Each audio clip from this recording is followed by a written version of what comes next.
តម្លៃធ្លាក់ថ្លៃច្រើនមកគ្រឿងនេះតម្លៃធូរទេពុកម៉ែបងប្អូនជាមួយនឹង Range Rover Vogue តួវែង Option ASE ឆ្នាំ015ទឹកថ្នាំស៊ីនមួយជុំមកគ្រឿងនេះគឺនៅសំណុំស៊ីនទាំងអស់ពុកម៉ែបងប្អូនសម្រាប់ Option វិញគឺ full ពេញតែម្ដងមកគ្រឿងនេះមកជាមួយនឹងឈ្នាន់អូតូទ្វារ Bird Blind Spot បូមឡើងចុះហើយអ្វីដែលពិសេសនោះគឺមាន Massage កៅអីក្តៅត្រជាក់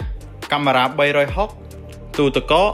ហើយសម្រាប់មួយគ្រឿងនេះជាប្រភេទតួវែងចឹងពុកម៉ែបងប្អូនអាចមើលផ្នែកខាងក្រោយបានមានរីដូហើយមានសភាពធំទូលាយមែនតើឆ្នាំ015មែនតែពុកម៉ែបងប្អូនអាចអញ្ជើញមកមើលពុកបាននៅថ្មីមែនតើពុកមួយគ្រឿងនេះមិនទាន់បានលាងត្រូវសាប៊ូអីទេពុកម៉ែបងប្អូនសម្រាប់ដំបូលគឺបើកដល់ក្រោយហើយសម្រាប់តម្លៃមួយគ្រឿងនេះលក់ជូនពុកម៉ែបងប្អូនត្រឹមតែ30000ជាងទេពុកម៉ែបងប្អូន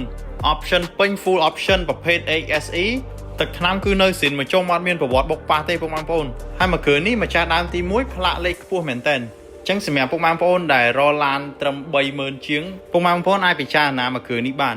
សម្រាប់ព័ត៌មានផ្សេងពុកម៉ែបងប្អូនអាចទាក់ទងមកលេខ3ខ្សែនេះបានសូមអរគុណ